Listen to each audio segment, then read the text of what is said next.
Hi, everyone. My name is Scarlett Von Thenen with the State Council on Developmental Disabilities, and I'll be facilitating for today's training. My colleague, Charles Nguyen, is also online, and he's going to assist with any technology needs should they arise. Hopefully they don't. So thank you for joining us for this webinar on breaking down the job interview presented by Tiffany Jamison of Grit and Flow and Jessica Lee from the Spectrum Works. Both of these experts work with neurodiverse job candidates to help them turn their gifts and unique abilities into assets in corporations and other work sites.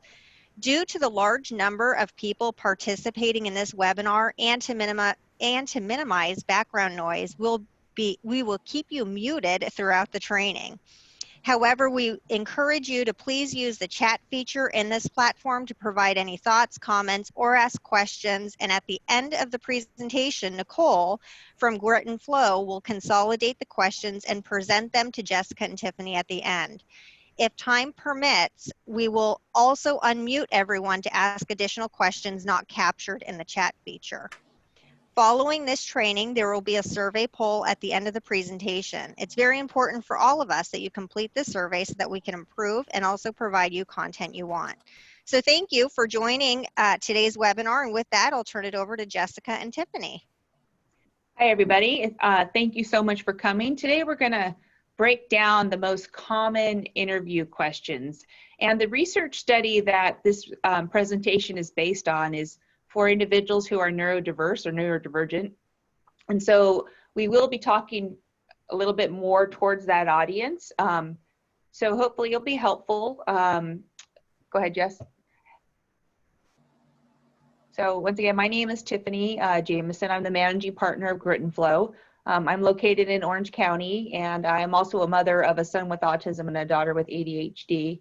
And I have a company that really focuses on bridging that gap between you coming out of school and getting a job with a career with an employer. Jessica?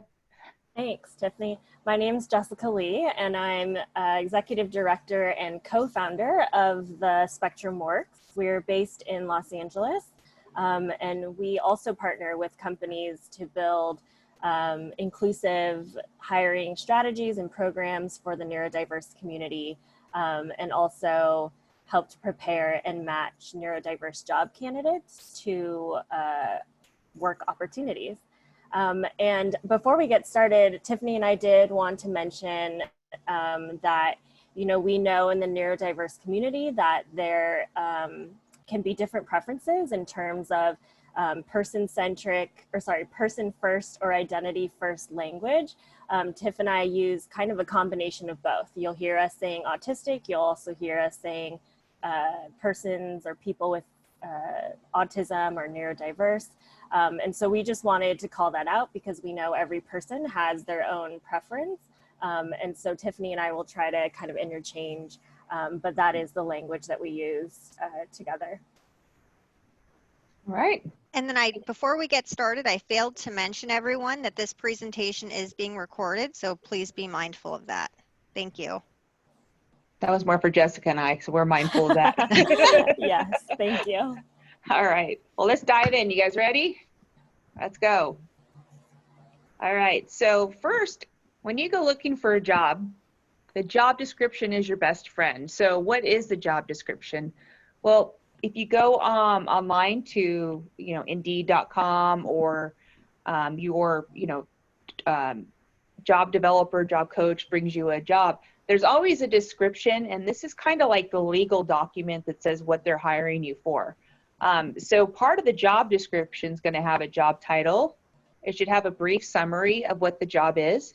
It should identify your work activities to be performed upon hire, tools and equipment you'll be using, the environment you'll be working in, so inside, outside, if it's loud, if it's quiet, how you're going to be evaluated.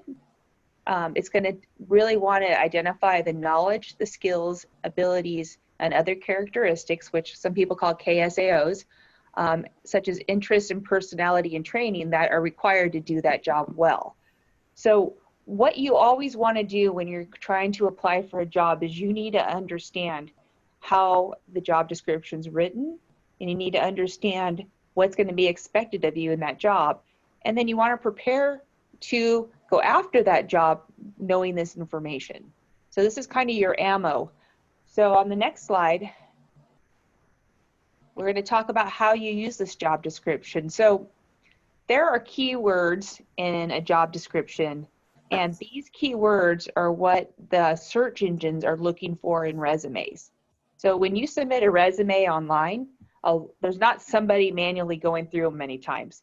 There's going to be an engine or a robot, or whatever you want to call it, that's going to go through, and it's going to look for those keywords for that job you're applying for, and they're going to see if you have those skills and abilities listed in your resume. So it's really important to use those words throughout your LinkedIn profiles, throughout your resumes, throughout maybe your emails when you send people your resume. You know, in your interview responses, and which we're really going to highlight today, is you want to reference that job description, showing you understand what you're going to be hired for and you understand the job requirements. They're also good talking parts. You know, you could ask questions about that job description. It can allow you to start a conversation showing how knowledgeable you are. You know, it also gives you a chance to brainstorm. So maybe if somebody you trust, a parent or a friend or a job coach, you can go through and break down each point and talk about how you can or cannot, or how you would be able to train yourself to do that job. So you're already understanding how you would address being successful in that job before you even apply and go into the interview. So here's our pretend job. The company's called BusinessWorks, and we're going to be applying or using this reference just as a job description to make sense. So the position is administrative assistant. So the duties and responsibilities, those are answer phones and greet visitors, schedule appointments and maintain calendars for others, collate and distribute email, prepare communications such as memos, emails, invoices, reports, and other correspondence, write and edit documents from letters, reports, and instructional documents, create and maintain filing system, both electronic and physical, and manage accounts and perform bookkeeping. So those are the things you're going to do. But the most important thing here are these skills and qualifications. So this is what the employer is looking at from you. So when they're talking to you in the interview, when they're looking at your resume, when they're looking at your LinkedIn profile, they're going to see that you can demonstrate these types of skills. Decision making. So, you know, how can you make independent decisions based on, you know, taking the information you have? Are you able to communicate and collaborate with other people? I mean, administrative assistant, if you're not really familiar with that role, they're the person that's usually in front of the people in charge. So they're kind of what you call the gatekeeper sometimes, and saying, you know, you can't go talk to my boss, or I have to make the decision that you should go talk to my boss. And so that's why it's important for them to be able to do communication. But also they're working with other people on behalf of their boss, so they have to be able to collaborate. And then when you're working with that many people and other people's schedules in this job, you have to have organization skills. And then of course, when you're communicating, they point out here, you need to be able to communicate through writing efficiently. So that's the job description, and that's what we're going to be referring to. So we're going to pretend that we're going into an interview for this job. Thanks, Tiff.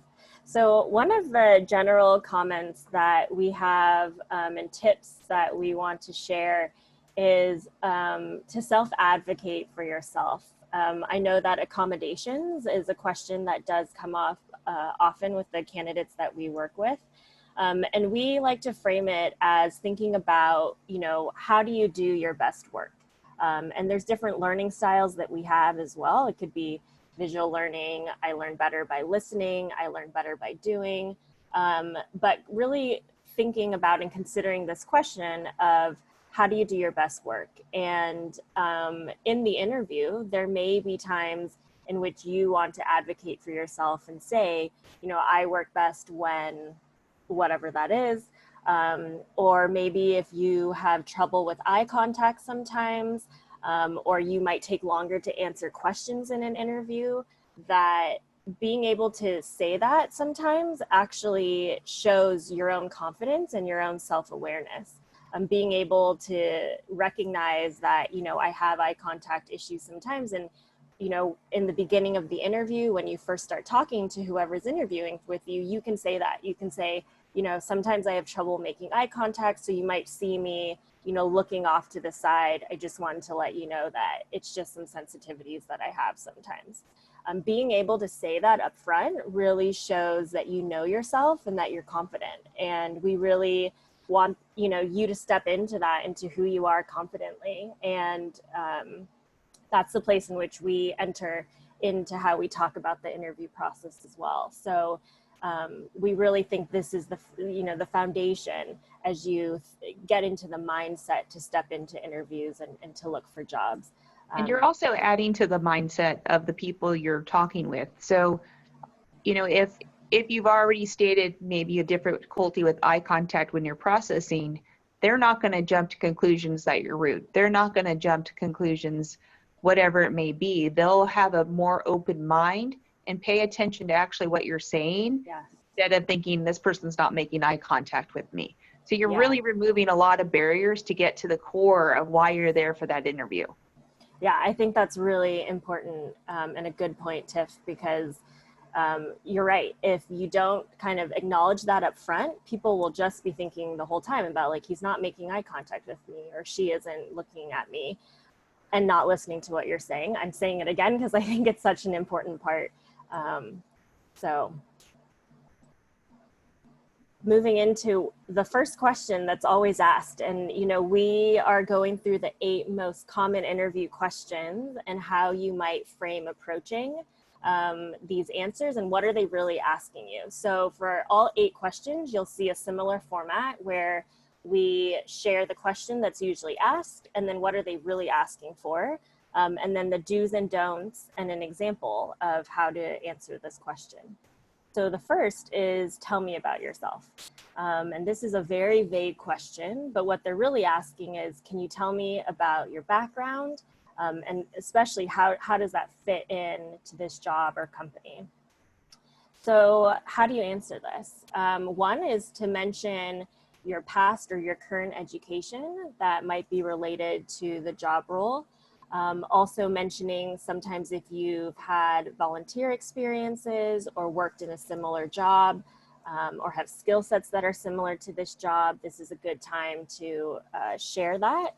And then also if you have any particular interests that are related to that job, to that company or that industry.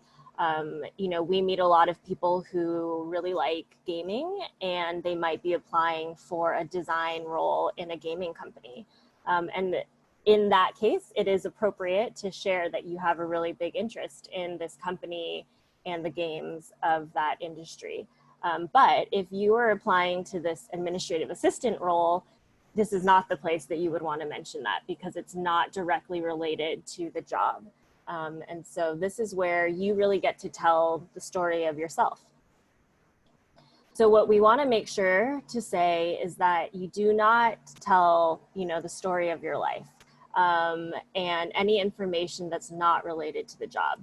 Some of the candidates that we meet, when I ask them, tell me about yourself, they will start at the very beginning of, you know, I was born on this date in this city, you know, and that's just too much information. It's okay to say, you know, maybe where you're from if you live in the city that the job is in, but you generally want to stay away from your birthday, from religion, or any, you know, details that are not related to the job, or anything from your childhood. We recommend that, you know, you focus on the past 3 to 5 years or parts of your employment history or education that are really relevant to this particular job. And it's important that you tailor it to the specific job that you are interviewing for. So what could this sound like? A good answer on the left side could be that, you know, I recently earned an associate's degree and I'm looking for a job where I can learn more about what it's like working in the business world. That is good. What could be better is saying I earned my associate's degree and I worked at Target the past 2 years.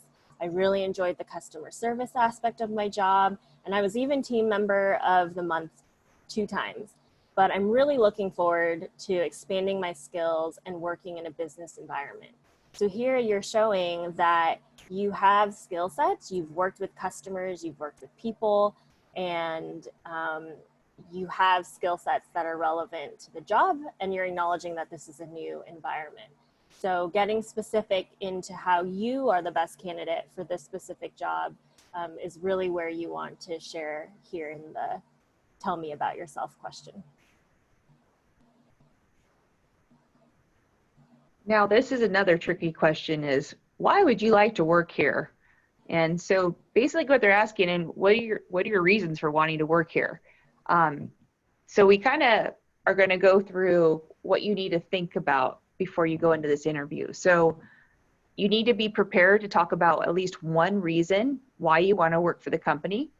So if it's, Target, we'll use another example, you could talk about how you really like that they carry a variety of products and you can go there for everything. You think that's a great quality in a store, or, you like how during COVID they paid their employees an extra $2 an hour. So things like that. So one reason you need to make sure you have that in your back pocket ready to use for this question.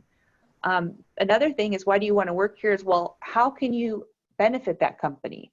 So I can benefit Target by my, great ability to help find things in stores that people can't find, or my ability to hustle really quick with carts. I'm really fast on my toes, or I'm great in customer service. I'm worked a lot, and I want to be able to apply that to this job. I like working at the student desk where I got to bring in people for interviews who wanted to look at my school.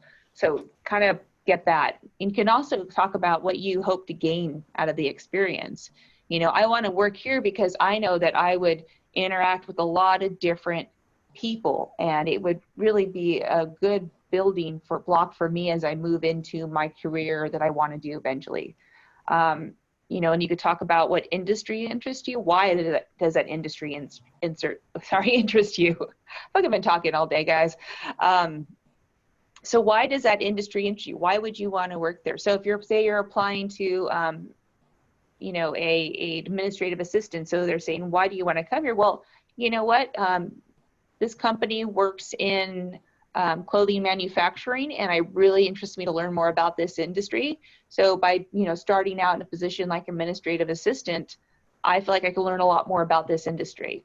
And this company, why does the company interest you?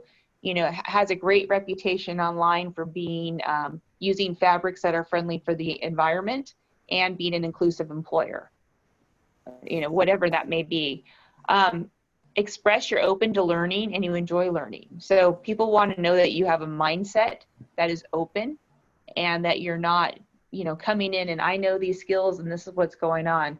You say, and I'm here because I know I can learn a lot from this environment. And that's why I want to work here, because I know this is a place that's going to build me up as an individual and make me even a better employee here.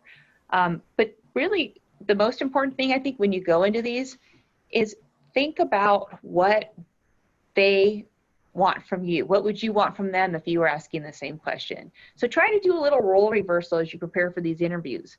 So if you were asking them, like, why do you like to work here?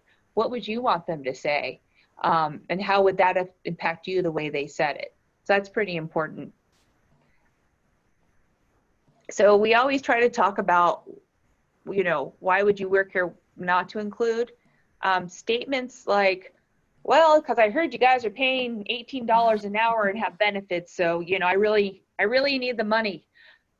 Probably not, might be true. I'm not saying that's not true, but that's really not where you want to go with this. You don't want to, just talk, I just need a job. I just need money. I just need someone to hire me. That sounds desperate, which even if you may be desperate to have salary and a pay, you don't want to appear it. You want to be someone who's there as providing a value to them. So that's why you want to make sure that you're expressing the value you're going to give them based on who you think they are instead of what they're just going to be giving you. And then we always try to give our examples. So here's a good answer to this. So BusinessWorks, which is our pretend company, has a strong reputation for treating their employees well. And that's important for me and the company I work for. So that's a great answer. But if you want to get even better, we're going to talk about now is how we incorporate that job description in there. I believe that the culture of BusinessWorks is exactly what I'm looking for as I grow my skills. BusinessWorks has growth opportunities, and I believe the role of administrative assistant is a great way to get to know how the company and industry functions. So that provided a lot of what we had on that first slide about, you know, why you want to work here, what you hope to get out of it, why it's a great place. So think about your good and think about your better answer as you're preparing these, and practice. Practice is important. Go ahead, Jess. Thanks. Yeah, and the next question is, what are your strengths? And there's a story that I'll share, an example I'll share that kind of melds the why and the strengths together also, which I think is a way that you can also strategically answer. So what are your strengths? And they're really asking which of your skills are the strongest. So we encourage that you state at least one skill or strength and give examples of how that strength may have been applied at work, how, you know, maybe in a volunteer experience or in school, and how it made a difference in your performance. And also you can explain how that skill set might be applied at this particular job. And this is where you really have an opportunity to tell your story and share about what you're really good at. Something that really struck me is we were at SAP's Autism at Work conference last year, and one of the presenters who was neurodiverse put up a picture of, you know, this carousel that had all these different things going on in the background. And he asked the audience to identify what the differences were between these two images. And this was a room of probably, 100, 150 people that were neurodiverse, that were neurotypical. And these are executives in the room from these large businesses. And we're sitting there staring at the image, and the voices that are chiming in immediately of all the difference they're seeing in the images were the neurodiverse individuals. And I remember sitting there looking around, and everyone was just baffled. I mean, we're all in this community and in this line of work, but to be able to see that skill set so tangibly was really powerful for me. And I think a lot of the candidates that I talk to don't realize that these are actually strengths that may be unique to an individual, and that is something to share about as a skill set and a strength that you bring to the table. And so when you think about, you know, maybe having that skill set, you have good attention to detail, you're able to visualize and see, you know, data or images, patterns in a different way. And that's a really big asset to bring to companies. And so kind of exploring what are these special skills I might have, or things that I'm exceptionally good at or have interest in, that this is your opportunity to share that. And again, you know, stand strong in what your strengths are and what you bring. So one thing we want to definitely mention is, you know, do not answer with, I don't have any strength. We know that that cannot be true of an individual. Even if you feel that way, you know, don't put yourself down, because that's not true. All of us have strengths and gifts. So one thing we recommend is to consider, you know, what have other people maybe pointed out to you or told you that's unique about you, or things that you're good at, or a unique perspective that you bring. And if you don't know, ask someone you trust. Maybe you ask a parent, or you ask a relative or friend that knows you well. You can even ask a teacher or a manager that you've worked with in the past. And the other thing I mentioned to people is, you know, some individuals that we work with have worked in jobs where maybe they are stocking clothing in a store or inventory. And I asked, you know, what was the process like before you got there? And once you started doing that process, did you have any recommendations? Did you see something in a different way? And that's when we start to kind of see like, oh, I do have these perspectives or these strengths that I've been able to leverage and that I didn't realize that I had. And so really thinking about what those things are.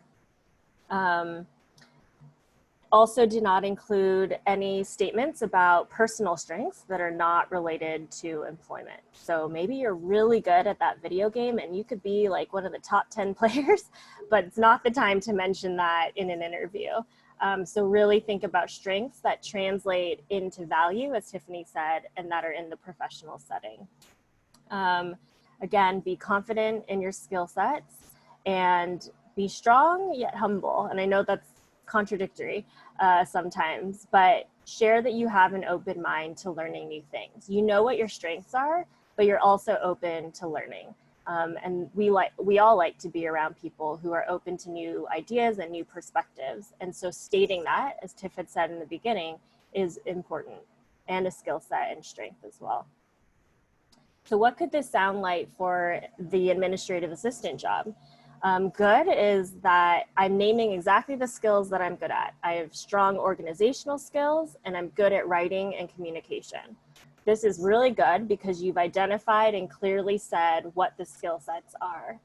But what could be even better is getting a little deeper into more specifics.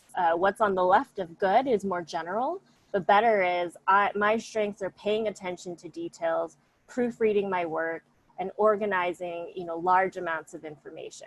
In my volunteer experience, I helped organize shelves of inventory, and I was acknowledged by my manager for these strong skills and going above and beyond by recommending to color code the stock. This shows really clearly what your strengths are, and that's not as general.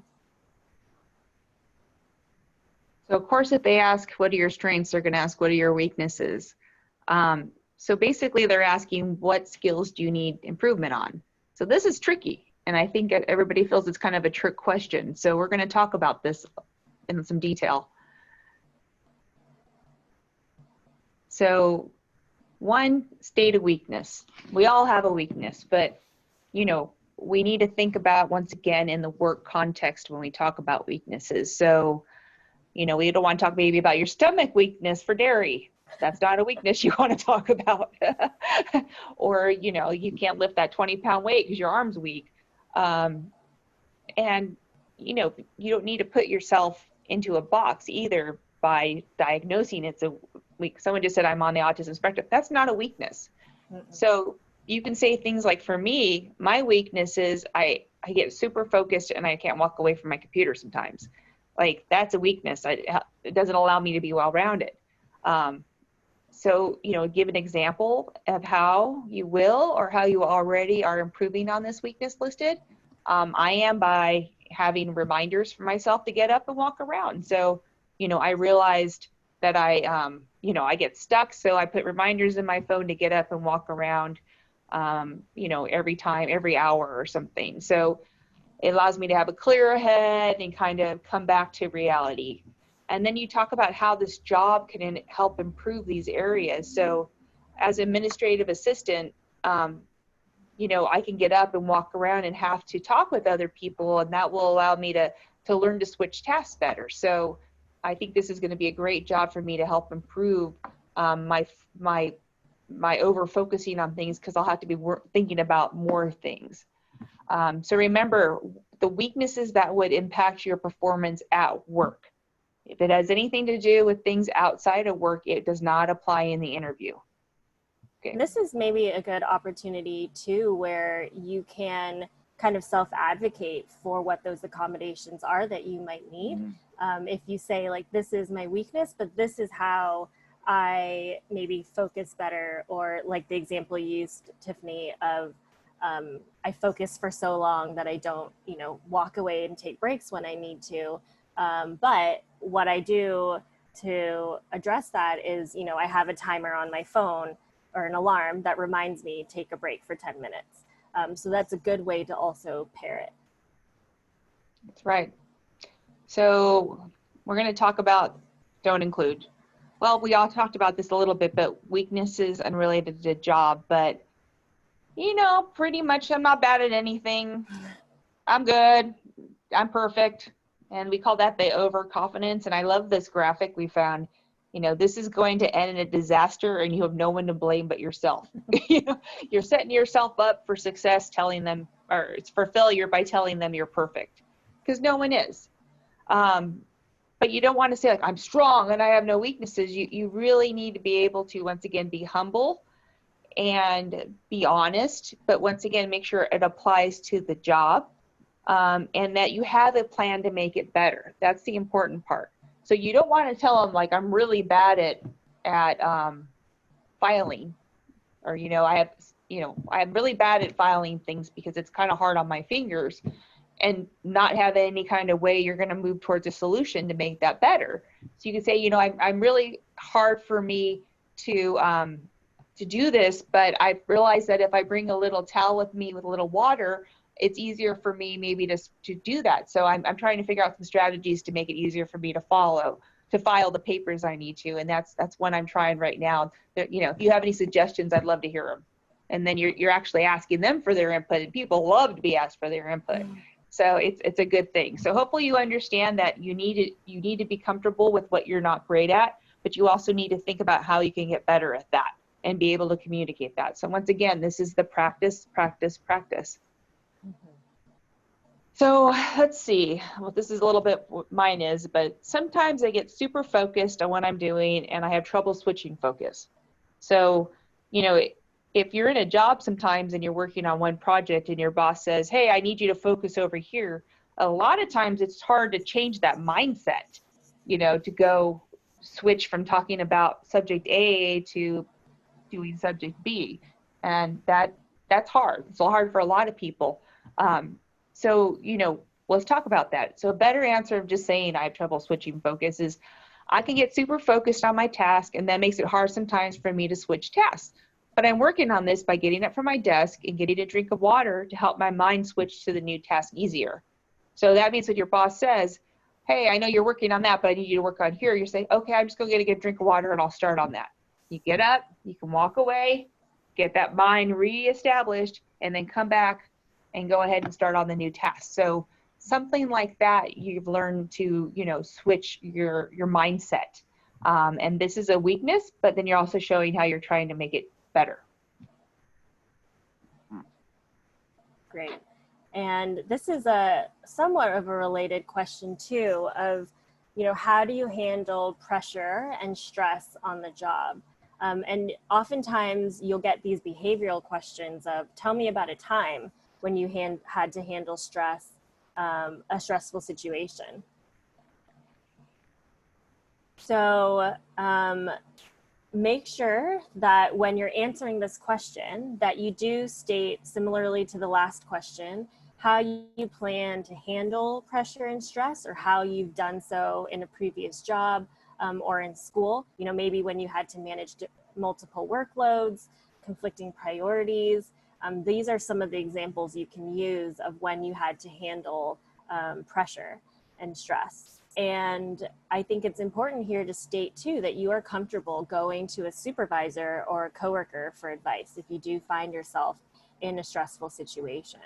And that this is, you know, something that all of us face, and to be able to think maybe of a story or a time that you did handle stress in a good manner. Now, what should you not include? Statements such as, you know, I don't let things bother me.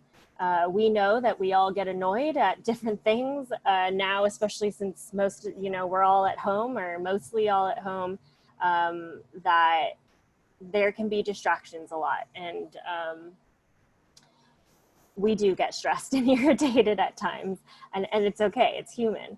And so, you know, don't use statements indicating that you avoid difficult situations. And again, you know, not mentioning activities that you do in your free time to handle stress and pressure. Instead, you know, talk about a solution to which maybe you handle stress and pressure. So we're going to start with the good. You know, when I feel stressed, I remind myself to pause and figure out what is making me stressed. That shows self-awareness, that you're able to mindfully recognize when you're in a stressful situation. Better is explaining the steps that you take when you are in a stressful situation. So I first identify what's causing me to feel pressured and stressed so I can break down the problem. Then I analyze what to do. Is this something in my control, or do I need to ask a supervisor for more information? And when you are giving an example, share what you decided to do and how you came to that decision. The other day I was talking to one of our job candidates, and we were talking about, you know, that it's stressful working from home, that you're home all day, that you work there, you sleep there, you play there, and how to manage this stress and being home with parents and other people.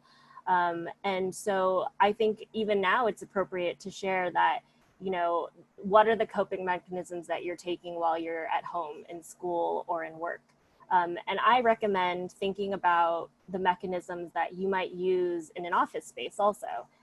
So, you know, maybe I go and take a coffee break or a tea break. You still do that at home. I go and, you know, take the dog for a walk, even though that is personal life. That is appropriate because, you know, it's a shared experience, but I would not say I play video games and that's how I cope with stress. That's not the best way to share about maybe what it is. Or, you know, I make reminders to take breaks. I do a stretching break. I take a walk, things like that, that you can share about. So I was on a call with somebody this week, and they said, what we want to see for people that have gaps in their resumes is I want to see that during this time of COVID, they used it for some self-development. So how did you use this time when maybe you weren't able to get a job? How are you using it now? So those of you that aren't employed and we're stuck in these opportunities to learn because we have nothing else to do, are you making yourself better? Because what you can do is build on your abilities and your skills during this time. So if you go into an interview and you could say, you know, this time at COVID, it was very difficult to get a job. That's why I have a big gap in my resume. But during this time, I really used it to enhance my skills. I took some classes online. I did this. I worked on my writing, and you're showing them that you're doing more. So use this time in COVID to build those skills and abilities that you have. And that will really be good moving forward when you're trying to talk to employers. So that just reminded me of that, Jess. Yeah, that's a great suggestion. Thank you. And actually, now that we're talking about it, this, you know, year of us living through a pandemic is now a shared, stressful, they're calling it collective trauma, right? This is a shared, stressful experience. So if you get asked this question, you can always say, well, you know, the pandemic was very stressful for me, and here's what I did to cope, and here's what I did, and exactly what Tiffany was just saying too, of what you did do to develop yourself to be better. Once again, it's that practicing before you're thinking these things out before you go to these interviews. Mm-hmm. So this is a tricky one for a lot of people who are neurodivergent. What motivates you and what keeps you motivated? You know, a big trait of neurodivergent people is really a love for something and knowing so much about it in deep detail. So, you know, for my son right now, he is into Warhammer. I don't know if you know what Warhammer is, but there's painting and books and everything else. And so when you ask him what motivates him into it, it's him making money so he can buy more stuff. And so he'll get going on that. But that wouldn't be appropriate in a job interview, even though it's highly motivated for him. So how do you frame that? And how do you catch yourself? And that's what we're really going to talk about here. So personal interests that apply to the job. So that's another thing. So how could we take my son's interest for Warhammer and apply it to the job? Well, he could just talk about, you know, the detail of he has a hobby, and it requires a lot of focus and detail and planning out to paint the miniatures and stuff. So, you know, he just has learned to really pay attention to all the details of things and how they can make a really big impact on the final product. So that's kind of where you can go with that. For what motivates you? Well, gaining new skills. If it motivates you to learn or it motivates you to have experiences, that's a great thing to add. So from an administrative assistant, you could say, well, you know, being in an administrative position will allow me to just learn so much about how an organization works. It will give me such a good base, so I can, grow on my existing skills and just understand how a business works as I move in my career. Most of the, I'm sure the people on the call are newer out of school, and you still have a lot of career to go in your life. So having that ability to say, I want to know everything going on so I can learn, that's good too. If you're an older worker looking for a job, you could say, I've been through some of these experiences and I really enjoy the variety of a job like this. So this motivates me as a variety that I find in an administrative assistant job, because I get to work with different people and departments. So hopefully you'll see how we're kind of taking that and using it based on where you are in your life to talk about gaining new skills within an organization. So personal relationships. And so, you could talk about what motivates you in this way is, I want to work at, I want to work at the fish grill because, I like people who like to cook. I'm really into culinary. I love cooking on the side, and I want to be around other people that care about, cooking, and I want to open a restaurant one day. Or why would you want to have a mentor to talk to, say, I want to work here at this fashion company as administrative assistant because I might have the opportunity to meet some people that are in this industry that would mentor me, because I really want to go to the Fashion Institute and get a degree in design. So, you talk about how you want to develop some of these personal relationships and have that commonality with people and really, be able to immerse yourself in something. Preferred activities and special interests. One thing is for like my son with his Warhammer, well, he likes to write. So there's an opportunity for him to go find a job where he gets to do creative writing. So he has a preferred activity of creative writing. So how does he use that for a job? Well, he finds a job where he gets to use that skill that he really loves to do. So what do you love to do, and how can you make it into a job? And you could talk about that being a motivation for getting you into your next role. So what not to include? Oh boy. Well, statements only related to money. I seem to be the one that gets talked about all those statements about money. So it's not about, motivates me, the bank man, having that cash in my hand, whatever it is. It's not good for it. Yeah. Oh yeah. It's good to be motivated by money, but it's not be the only thing that motivates you. So they kind of have this thing in life called an internal motivation and external motivation. And some of that stuff is kind of like the motivation to survive at the same time, which is, the paycheck to pay your bills and put food on the table. But what we're talking about is what inside motivates you. What makes things exciting for you to get things done. So that's hard if you don't have a lot of work experience to figure out how you take that stuff inside you that you really like to do and relate it to work. So we talked about this a little bit more, but you can't say, well, I want to make money, I want to buy a new Xbox game. It doesn't really have anything to do to motivating you for doing the job well for them. So if I have a job where I have to organize files, and I talk about, well, I just want money for an Xbox game, it really isn't anything to do with the job. So they're just saying this is just a job to the person. They're not going to take any ownership of the role. And that's not what you want to do. Well, it motivates me to beat my friends at Dungeons and Dragons. Nothing again to do with wanting to do well at this job. Nothing you're telling me that you're going to add a value to this job and I should hire you for that.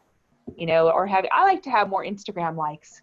That keeps me motivated. So, I want to pose myself with the, the pictures and the files.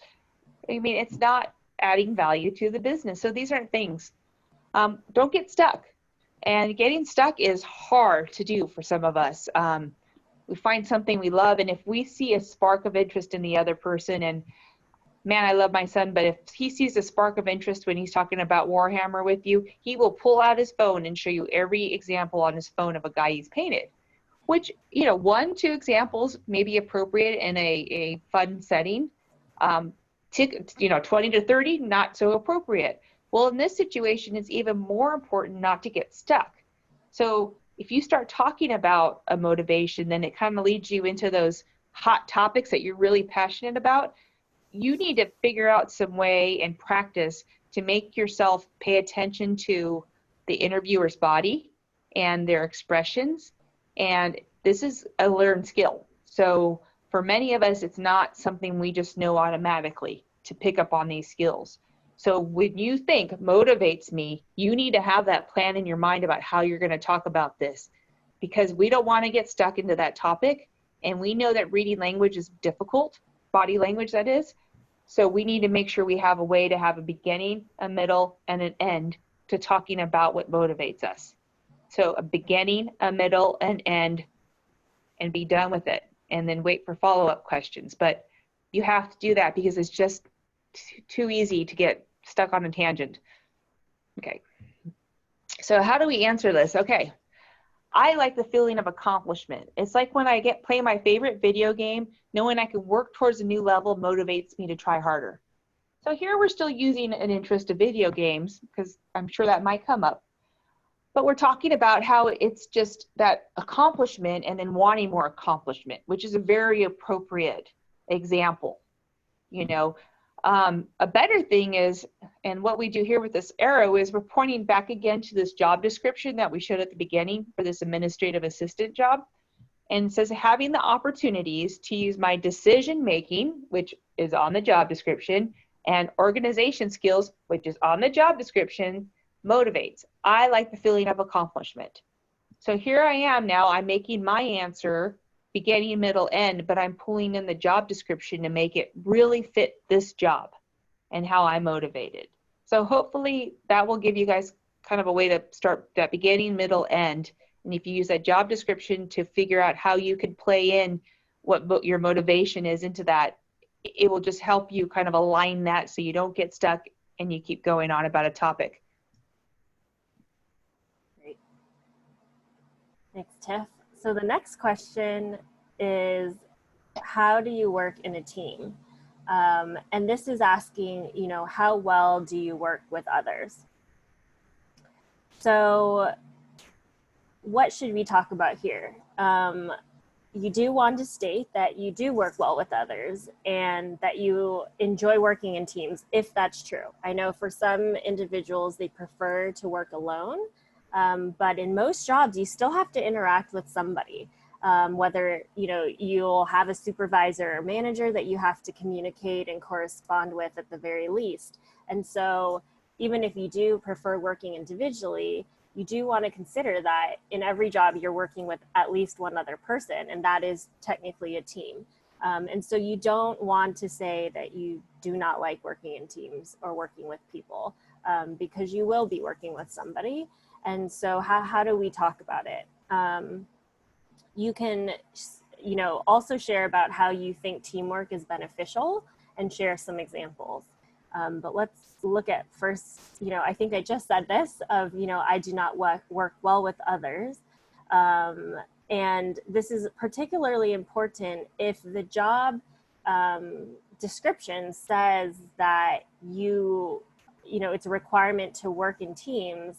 Then when you say that you prefer to work alone, that's not the answer that they're going to be wanting to hear, and it's not appropriate. It may not be the job you should be applying for, too. That is true, yes. So maybe you should ask for clarification, because a lot of times these job descriptions are not really broken into the detail they need to be. So when they say, you know, how do you work in a team? It's like, can you explain to me what a team environment looks like here? Yes. Because then it might be like, oh, that's no big deal. Like, I just got to like send people Slack messages, or, you know, we have to sit together in a room and collaborate for 8 hours a day. Those are completely different types of teamwork. So yes, it's okay to ask for clarification on this, because this is a big deal for a lot of people. Yeah, and that's a good point to bring up too, Tiffany, is that, you know, oftentimes when we think about going to an interview, we think that, you know, we're the only one being interviewed, but you actually are interviewing the company too, by how these interviewers interact with you, by, you know, how the interview goes. You know, you are also gauging whether this is a good place for you to work at and whether you would want to work with these people or in this environment. So it is appropriate to ask a question like that Tiffany had just mentioned as well. So what could this sound like? Good is answering, I enjoy working in teams and I'm a good team player. But again, that's pretty broad and that's generic for a lot of people. So what would be better is to say, I enjoy working in teams, but I'm also able to work independently. The reason I'm interested in this administrative assistant job is that it provides me the opportunity to focus on tasks, which I'm good at, and work in team and helping others. I enjoy helping others in my work. So that is one way to approach this.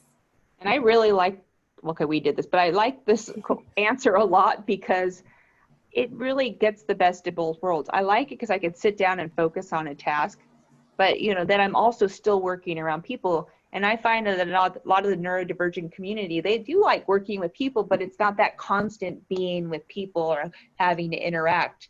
So being able to say you like that balance, like we did here in the Better, that's okay too. Because I think a lot of employers will understand, like, yeah, no one really wants to be working in a team environment all day. It could be a little exhausting, and that's okay. So you're putting it here in a really positive way. Yeah. And one thing to consider too is, a lot of these questions come to you in a tell me about a time when. So this could be, tell me about a time when you worked with a team. What was that like? Or they might even say, tell me about a time when you worked in a team and you had conflict. How did you approach that? And that kind of melds into the other questions that we had talked about earlier. But, making a list of when you've worked in teams and how you worked in those teams is a good way to answer this question and to keep on hand. So the last question that's always asked in an interview is, do you have any questions for me? And, we rarely say always, but we're going to say here, you should always have questions prepared. It shows that you are really prepared and that you really care about getting this job. And so we recommend that you always have at least 3 questions prepared that you'd like to ask about the job role, about the company, or maybe even about the industry at large. It is also appropriate to ask the interviewer about their work experience at the company.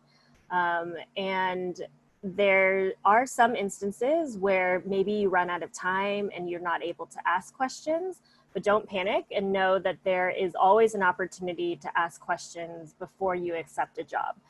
So even if you weren't able to ask questions in the interview, the next time, if you move into the next round of interviews, or if you're given a job offer, you'll be able to ask that human resources person or manager questions then. And on the right, you'll see this picture of a Padfolio with a pen.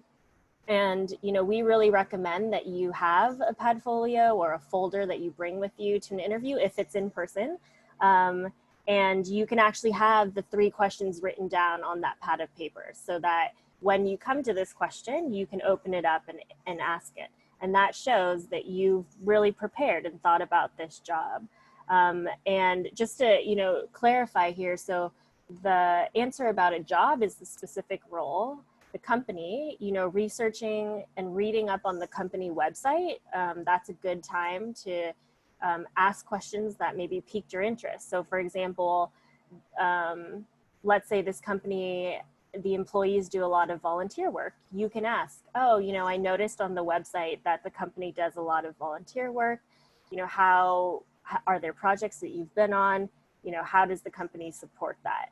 And then the industry. So maybe you're interviewing for an administrative assistant job at, let's say, a utility company, like the electric company or gas company. So the industry they're in is in energy, and you can ask questions related to the energy industry. And again, the best place to come up with questions is to read through a company website and think of what are the questions that you have when you read the website. So we wanted to, this is towards the end of the presentation, just provide some general tips for interviewing as well. At the end of the interview, we also highly recommend that you ask the interviewer for their business card or their contact information, and you follow up by writing a thank you email to each person that interviewed you. Some companies may not be able to share that information with you, and that's okay. But for the ones that you are able to, we recommend that you share why you enjoyed interviewing with this company. You can mention what you learned or what you enjoyed learning about the company, and restate very briefly what you hope to contribute to the company. You can reiterate one of the strengths that you feel like makes you stand out as a job candidate. And we recommend that you send this within 1 to 3 days after the interview, when you're still fresh on their mind before they make their decision. This also, so sometimes they do interviews over multiple days of people. And so by doing this, you might have interviewed on Monday, but if they get a thank you card Wednesday or Thursday, you're once again fresh in their mind as they're trying to make that hiring decision. So that's the important of this, is you want to keep them to remember how wonderful you are. Yes, definitely. And then also in your interview, mention that you read and understand the job description. I know we've said that multiple times here, but it is really important that the way that you speak in the interview shows that you really understand what that job entails. So you can say, I noticed in the job description that organization and prioritization are important. In the past, my manager mentioned I was really good at this, or my manager appreciated when I did this. And so it's really, it sounds like this is important for the job, and I've done these things and I'm really eager to learn more. We've already talked about, demonstrating that you've researched and have a general understanding of the company. And that could be culture, the products that they put out into the world, services that they provide. It's important to know those things. And as mentioned, be prepared for those behavioral questions of tell me about a time when. You can easily search in Google for top behavioral questions. And what I recommend doing, and what I did when I first graduated from college, is I kept a Word document on my computer of all of those behavioral questions of tell me about a time when. And for every question, I brainstormed and wrote down stories from my work, from school, from volunteer experiences that I could share as an example to answer that behavioral question. And so oftentimes it's around when you've demonstrated leadership, when you have shown skills for the job, when you've overcome challenges. So, as we mentioned before, maybe now is a really good time to do some of this self-reflection. I saw someone mention earlier about how important self-advocacy is. And, the basis, I think, for self-advocacy is self-reflection and self-awareness. And so really taking the time to prepare, and as Tiffany mentioned, to practice. That's the best way to get used to this, because it can be very nerve-wracking to go into an interview, especially even now when we know it's competitive. So actually, I have a couple more tips that I wanted to mention before we get into this. Because I know that there are a lot of Zoom or online types of interviews that are happening now. One of our colleagues mentioned that she heard a webinar where they said, try to look into the camera as much as possible, because now we're making eye contact. So now I'm practicing myself on this webinar. But to try to have moments to glance back at the camera to make that eye contact.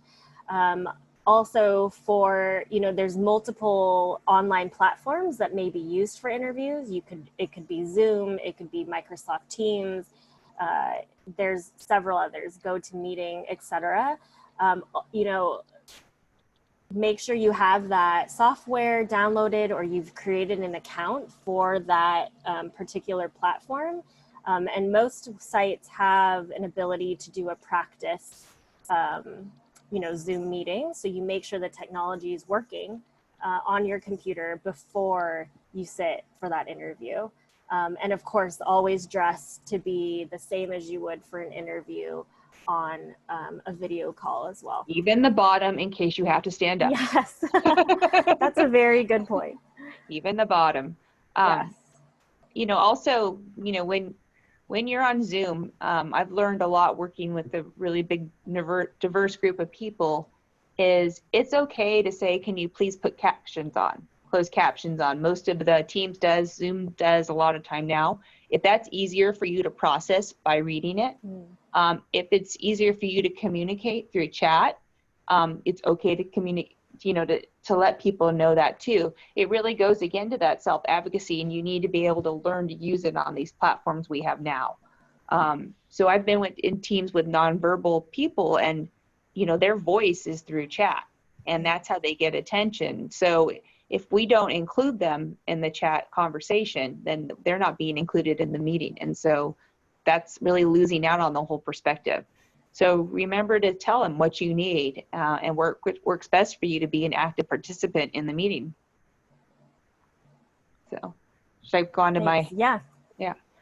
So Grit and Flow, that's my company's name, because I believe we all have grit and perseverance to do what we need to do. And flow is when you find that passion and you're able to turn it into a job, and it's not like working, it's just doing something you love and getting paid.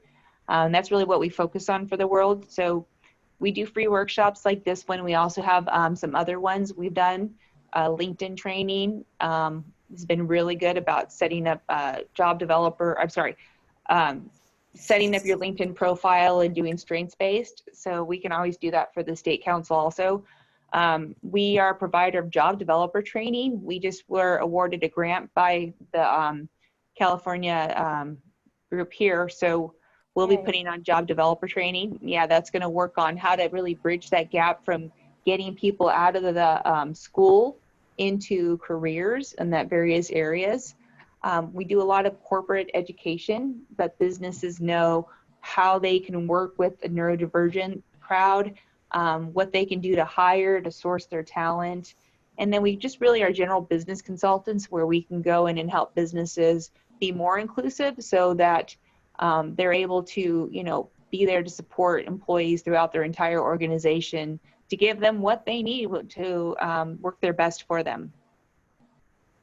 Yeah, and similarly, Tiffany and I worked together very closely, and a lot of what we do is, preparing the workplace, as she just mentioned, and working with hiring managers to understand how to build more inclusive hiring practices and workplace practices for the neurodiverse community.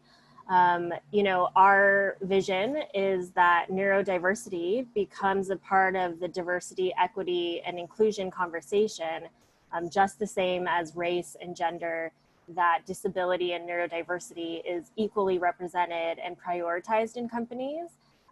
We know that, for all of our neurodiverse job candidates and community that's on this call, you are working hard to prepare yourself for the job. And we believe that companies should be working equally as hard to understand how to be inclusive.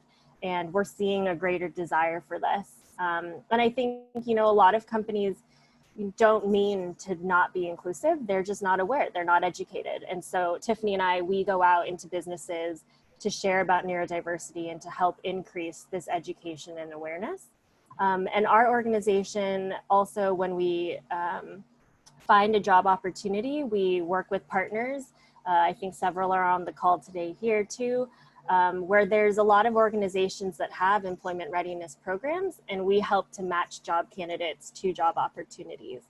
So on our website, if you are a neurodiverse job candidate, you can submit your resume on our website, and we can keep an eye out for any jobs that may be a good match.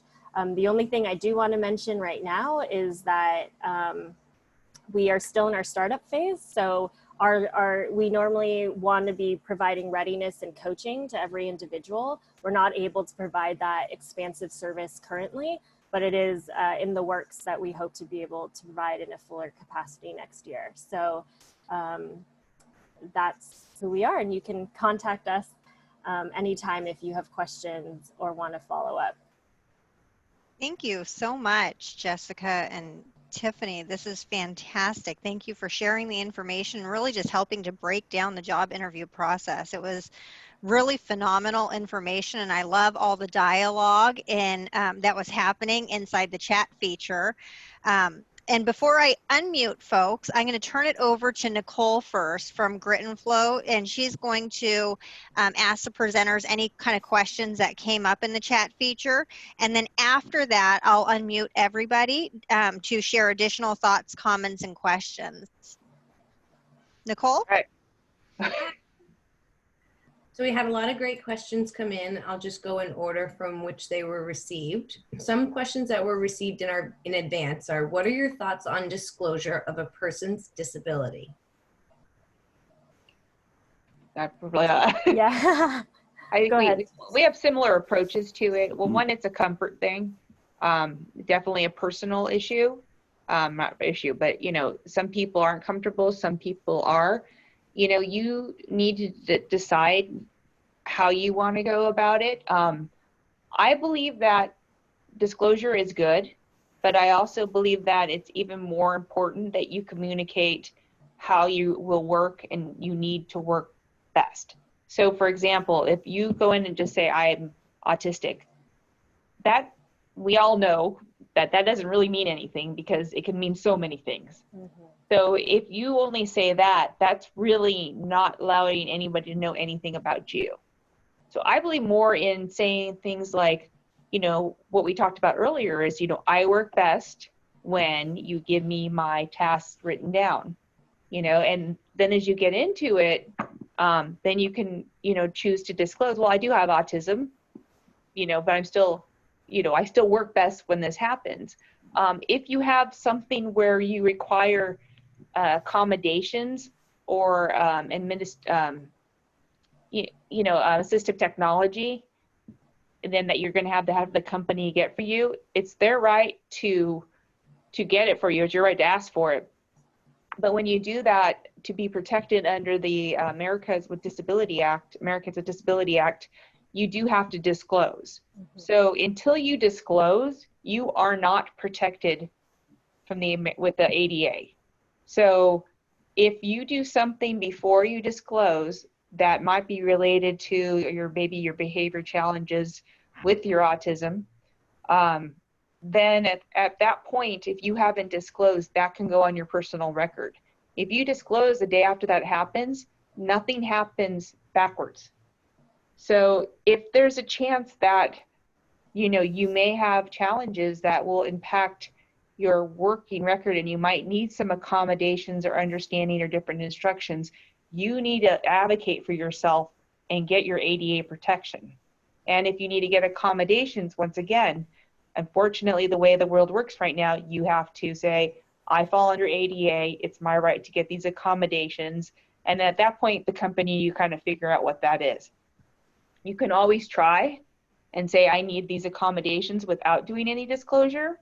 A lot of times companies will do what they need to do. I mean, they're not usually that big of a deal, but it really depends on where that company is on their inclusion strategy. So it's kind of a complex thing. It really is what you need and how badly you need it to get to where you want to be if you need to disclose.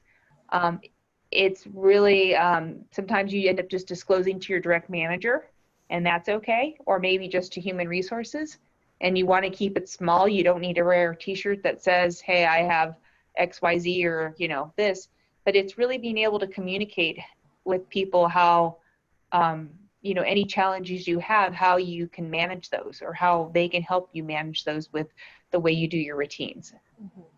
Yeah, and maybe something I'll add to that. That was so well laid out, Tiffany, especially because of the legal protection of the Americans with Disabilities Act of having to actually disclose. I met a young woman who, in the behavioral questions of an interview, they asked the question, tell me about a challenge that you've overcome.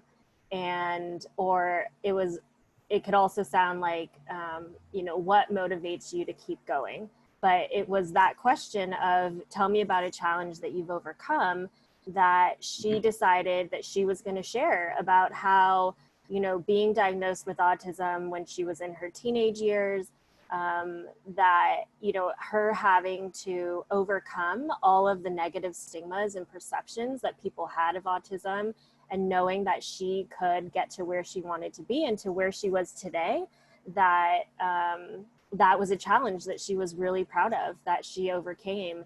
And that was also her inadvertent way of disclosing. And I'm not, I don't know that that's not always the appropriate answer for one of those questions. I think you do have to gauge whether this company, whether you feel safe doing that yourself in an interview. But a good way to gauge that too is looking at the company's website. If they're talking about inclusion, then that's a signal that this is a company that should be safer for you to disclose if you decide to in an interview or before an interview. And one of the resources that I do want to mention related to disclosure and accommodations is the Job Accommodations Network, JAN. It's askjan.org. As both a business professional, if you're a business owner or hiring manager that is, hiring, or if you are neurodiverse and you're trying to figure out how to self-disclose or what accommodations you might need, they have a phone number that you can call and talk to one of their consultants. I've done it before. They answer right away. I don't sit through a queue, and they're there to be able to help answer that question or help you think about what accommodations you might want to ask for and how to do that. So we do think that, as Tiffany said, disclosure is highly personal, but we do think that there's advantages to it, and there's greater awareness of what that might mean to be neurodiverse or to have autism, but you're your best self-advocate to explain what that means. Next question is, now with COVID, I'd prefer to work remotely from home. What are your recommendations for finding remote work? Hi, Jessica, you have that stuff you've been working on. Yeah, so there's a couple, so one recommendation that we make, we've been thinking about, yes, there are a lot of jobs that are being lost. We've been thinking a lot about, well, what jobs are being created and what are the industries that are really doing well because of the pandemic. And one of the jobs that we're seeing hiring for is contact tracing. And contact tracing is a job that's being done at home.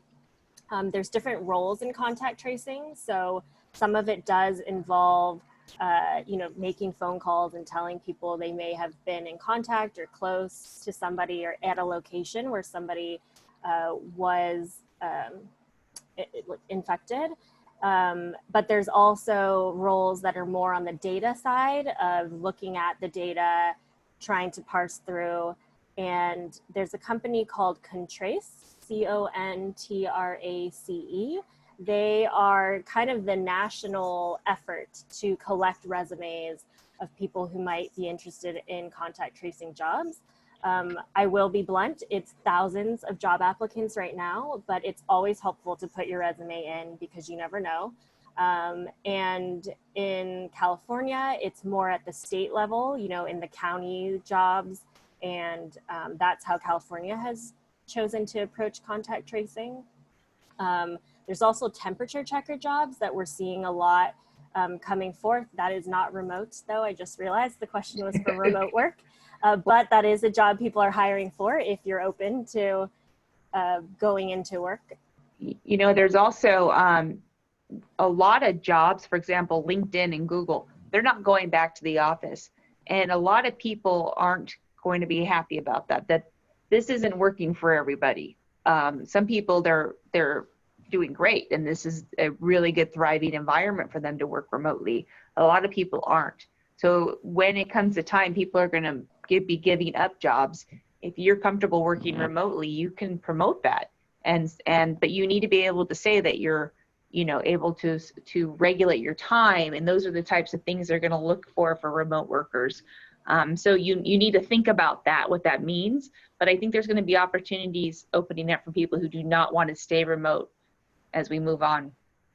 Yeah, and I do think that, at least in California, what I continue to hear is that we likely will not be returning to offices until maybe early next year. So a lot of jobs are starting remote, and it's very likely, I think, that it will continue to be remote. So even though you see jobs posted that, you know, may have an office location, they're all starting out as remote right now, and it's likely they might continue to be remote. So I would say still apply to the job.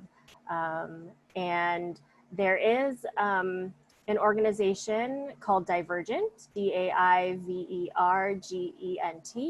and they have some remote work. It is very IT focused and related to data, but they do have some, I think it's not, you know, really high pay and it's not full time, but that there is some ways of doing some remote work there that might be a good place to look if you're interested in IT jobs. Okay, next question. It starts with this statement. It says, often our kids on the spectrum don't know what jobs are appropriate for them. When Drew first started looking for entry-level jobs, he looked for sales manager positions, something he had absolutely no experience with. How do kids learn what jobs are appropriate for them? Well, this actually, there's a couple things to go on, directions to go on this. One, there's a software, like free software called Identifor, and it's actually game-based, and you play these games online.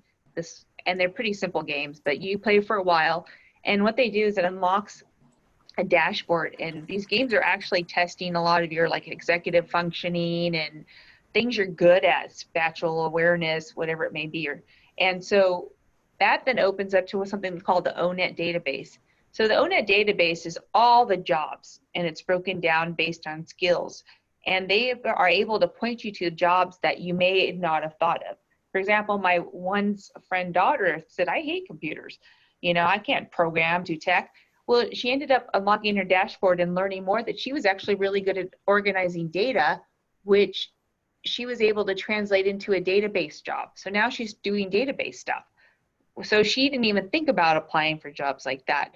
So there are some tools out there that will allow you to figure out more what you like to do. You know, we're really encouraging, because we feel like it's not done enough, is the vocational programs throughout high school going into, to have more opportunities to try different jobs, to experience them, to go view them. Jessica could talk about, you know, informational interviews to find out more about them, and also going and watching the jobs. I mean, I know my son tried to apply. You go on to work at Panera because somebody else did, and I'm like, you'll go crazy just standing there waiting to check people in and out, you know. And he, you know, after he has his job now where he's moving all the time, he goes, you're right, the days I don't move all the time, I'm going crazy. So they do start learning a little bit. So there will be some trial by fire to figure out what works, because that's for everybody. But, you know, there are some tools out there that you can start using to identify maybe directions to go into. Yeah, I do. I want to emphasize Identifor again, because I think it's such a great tool, and it's, you know, a game you can play on an app. And as Tiffany mentioned, it's connected to ONET. If you actually go to ONET, you can look at, this is the government's inventory of job codes. And let's say an individual is has a particular skill set, like strong communication skills, or detail orient. Actually, that might not be a category. But when you go into ONET, you can actually click on one of those attributes of a job, like hardworking. That's an example. It's not really one of the attributes. Strong communication skills, let's say you click on that, it'll bring all the jobs up that are require strong communication skills. So, but Identifor is a great way to actually categorize into those same ONET categories. They're connected tools. What Tiffany mentioned about informational interviews, I think is a really good way, especially now, to learn about different jobs. And if you have a LinkedIn profile, which if you don't, you should go to Tiffany's webinar on LinkedIn profiles, because that is a way that a lot of people are finding jobs and how recruiters are finding job candidates. But you, oh, sorry, I lost my train of thought there. Well, if you see something you like, for example, there's a Yeah. job, something that sounds interesting, you don't need to say, hey, Joe, I'm on LinkedIn, give me a job. You say, hey, Joe, I see you're a stockbroker. I'm really, interested to learn more about your job and your company. Would you mind if we had an informational interview? And at that point, you're just learning about the job and what it's like. So that's a really good way to gain knowledge from somebody on the job without that pressure of trying to be hired. Yes, Exactly. exactly. Jessica explained that to me really well. I never really even thought about those. So I think that's a great tool as you figure out what you want to do. But even more than that, if say you want to be a stockbroker, you could say, what steps can I take now to start getting myself into that job? So they might, say, go get certified in this or take this statistics class or whatever it may be, but they'll give you maybe some direction of starter roles that will allow you to get to that end goal of being a stockbroker. Yeah, and I think that's important too, because for some of those roles like a stockbroker, it takes many years where you have to start at an entry-level role and then eventually get to that position. And so to have, an understanding of the expectations of what it really takes to get to that career job and role. And, we might have perceptions of what a job actually looks like day to day, but now you really get to ask the question of, well, what does it look like day to day? And I tell our candidates, make a list of all of the questions that you want to ask in that informational interview. Make sure you are prepared. That is really important to do. And be very thankful to the person for their time to help teach you. And, for the most part, people like to talk about themselves. So this is an opportunity that, oftentimes we see professionals being open to. And if you're a student, this is even better. I tell students, you have a golden ticket. Anybody will talk to you while you are a student because they remember what it's like and they want to be able to teach back. It's different once you're in the working world to connect. They think, oh, they're trying to get something out of me, or, so as a student, take advantage of it. If you are already out of college or school, be cognizant when you do send a question and ask for someone's time to really show that you're grateful for that time, that they might be busy, but would they take 15 minutes or 30 minutes out of their schedule to just help you understand, their experience in this career, or to learn more about that job and that company. And now is a good time to do that as well, since we're all remote. Right, Hopefully that helps. 6 more questions. These three questions came in related to talking about strengths, weaknesses, and things that you might be able to ask that are appropriate during the job interview. So the first one is it okay if I start with last September, I moved to Morgan Hill from Monterey? I think yes. I think that's appropriate if you're sharing about where you're located, or especially if the job's located in Monterey. That's I'm not sure the context of it, but that sounds appropriate to me. Yeah. Another question was, could a weakness be that I have overcome my laziness? I've been talking to Mark with that one directly online. So I asked Mark can you reframe laziness? Yeah. The word itself is not really a great word. So if you're talking about maybe a weakness, I told him maybe a lack of motivation.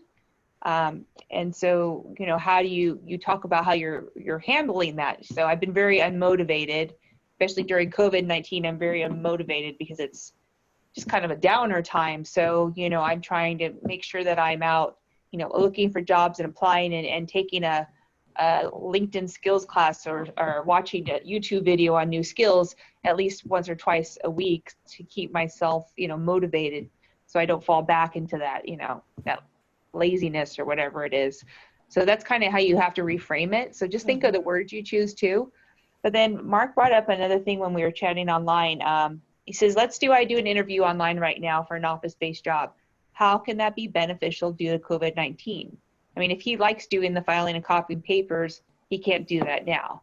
And that's a great point. So you need to think, how do I take those skills and make it to something I can do online? But there still might be paperwork to do. They maybe need to send you the paperwork and have you reorganize it. I mean, paperwork's still here, it's just being circulated in different ways. Or maybe you could take that skills and find a way to do it electronically now. So how would that be? Maybe you need to spend more time on your Microsoft Office or your, using Finder in Mac. You got to kind of adjust based on the circumstances. So our example really wasn't good for COVID times, but there's still, administrative assistants that are out there, and they're having to, do all this organization of information and passing it to the same people as they've done, but now they're doing it remotely. So how could you do that and try to reframe it that way? Yeah, I think choosing the words is really important, because as soon as I hear the word lazy, that's sticking in my mind. And although you might feel lazy, or maybe someone has told you that you are lazy, one of the things that I've been coaching individuals to think about is, is it a truth or is that a perception? And to really think about that, because I know, especially with our candidates and, people who've been diagnosed with autism and other developmental disabilities, that, they've been told that you can't do this, that you're not capable, that these are all your weaknesses. And although it's, some of that may be true, I do think that you can focus on your strengths. And for some of those weaknesses, even for someone who thinks they're lazy, are you truly lazy? Or is it because, as Tiffany said, there's something not motivating you, or you haven't found something that's been of interest to make you want to do, something. And really being able to think deeply about that. And I feel strongly about self-empowerment, and your mindset and how you view yourself, to be kind to yourself and compassionate to yourself, because you are not all of the terrible things that you think you are, or people say that you are. And so, yeah, I can't emphasize that enough, because I meet so many candidates who don't think that they're, able or capable, and aren't confident. And I know those are voices that have been heard from society, from people in your life. But, really think about it. Is it a truth, or is that just a perception by somebody? And if it's a perception, then how do we reframe it, as Tiffany said? And how are ways that we build forward from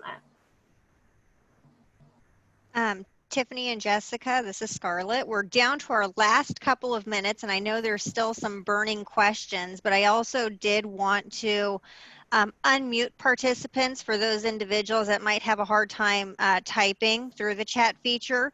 So if you guys can stay on for another few minutes, we're going to unmute all the lines right now. There's still about 60 people in this training.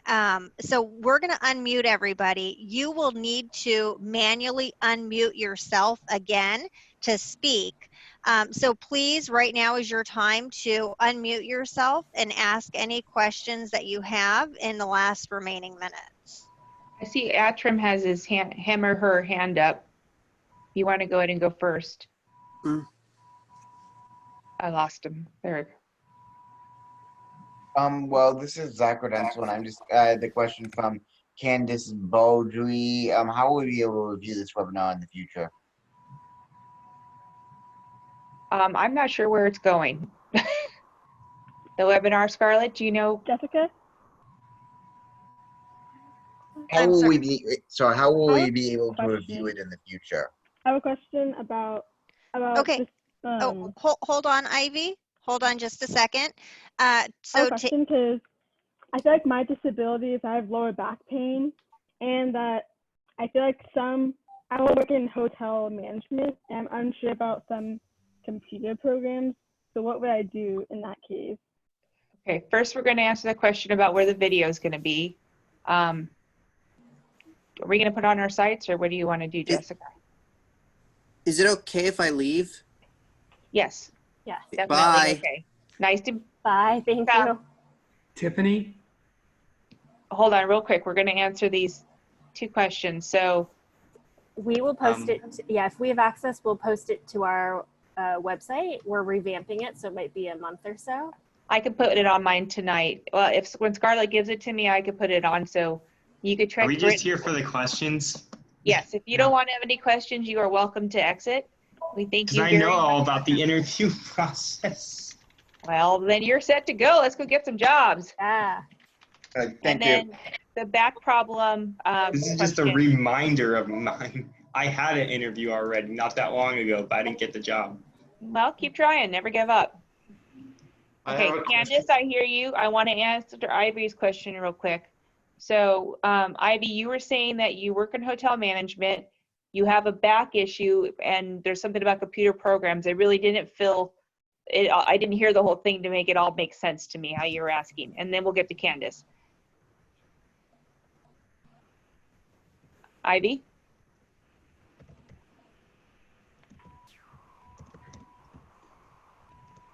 Okay, we're gonna let Ivy maybe put her question back together. Candace, what was your question? Yeah, I just wanted to know how I'd be able to review this webinar, just in the future if, just for future reference, trying to, help support somebody apply for a job. We're going to post it on both of our websites. So by next week, it will be on gritandflow.com. And Nicole just put it in the thing. It will be under resources. And then the Spectrum work is going to post it as soon as they finish with their website update. I'm sorry, so you said it'll be on gritandflow.com and under resources, you said? Yeah, that's where I'll put it. Okay. Thank you so much. No problem. Thanks for coming. I have a question. Yes, Mark? So if I do a job interview right now with, let's say, because I had a lot of internships before, so let's say if I do a job interview with an office right now, obviously I can't go to the office, so I would be doing a Zoom call. So what would be the next step? How would I transition to actually doing the job then? I think you're talking about something that a lot of employers are being challenged with themselves. How do you bring employees on board and make them feel part of the organization when they're remote? Most likely, you're going to be brought on board through Zoom and emails. So that's probably going to be how the job's going to be for a while until we go back to work. But on the positive side, there's a lot of not fun stuff about that. But you might be able to kind of learn the job, little trial and error without anybody being there to judge. Might give you a little bit more space to figure out the job. So those are some benefits. I just think that's really important, though, that if there's communication challenges, that you really articulate that. So they're giving to you things the way you can manage them using the online resources, because they're not for everybody. And I think, you just got to really be able to say, I'm sorry, I don't understand what you're asking me to do based on the way you sent this to me in an email, and ask a lot of questions. No. Before the next question, because we are already over time, we're going to take 2 more questions, and then that's going to conclude the training. So go ahead. I'm sorry to interrupt you.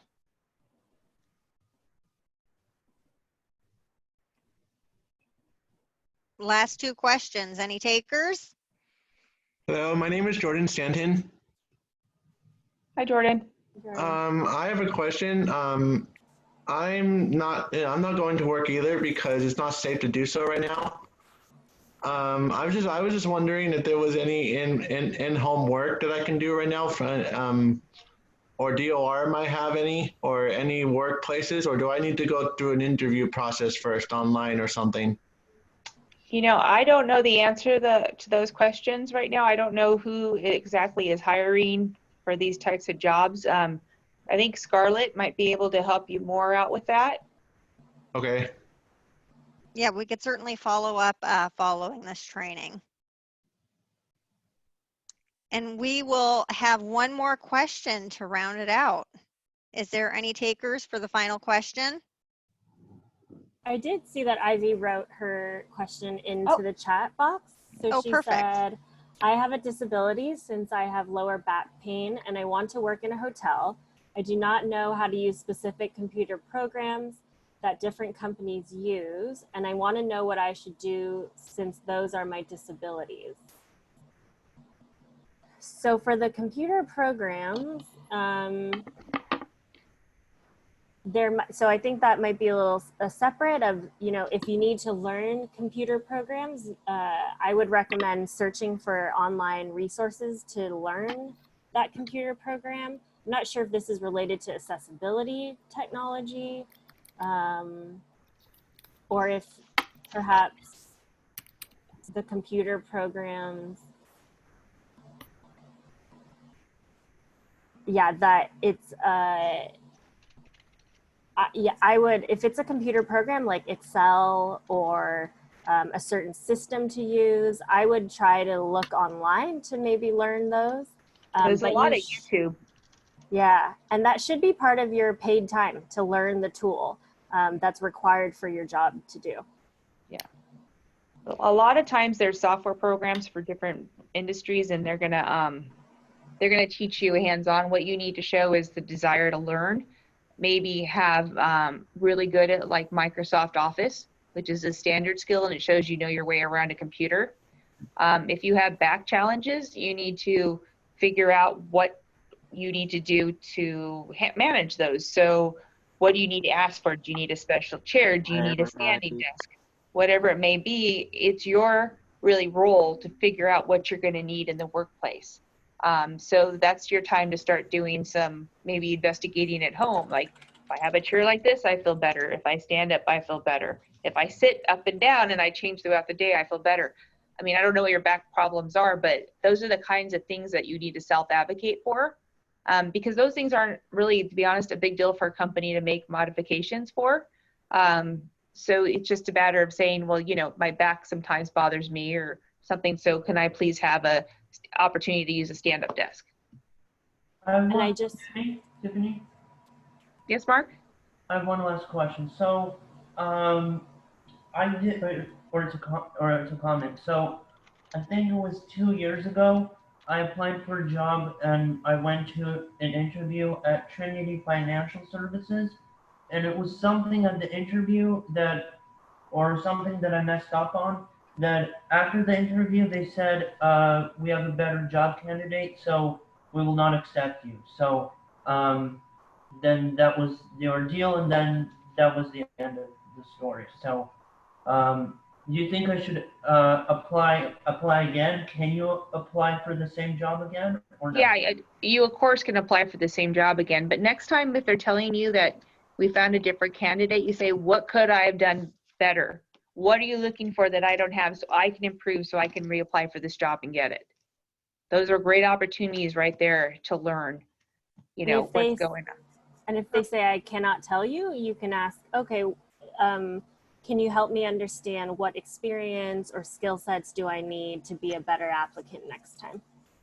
Well, thank you so much, Tiffany Jameson from Grit and Flow and Jessica Lee from the Spectrum Works for this fantastic presentation. You heard all the great questions and all the wonderful feedback too that came back through the chat feature, and we're very appreciative that you're also going to post it up on both of your websites too. That's fantastic. A lot of people were asking about that. So with that, I want to thank everyone for joining us today, and also thank you for completing the survey or the poll that came up at the end. We really appreciate the feedback. And thank you everyone for coming, and thank you Tiffany and Jessica for sharing this important information with us. No problem. Thank you. Thank you for having us. You guys, Bye good everyone. luck on your job hunting.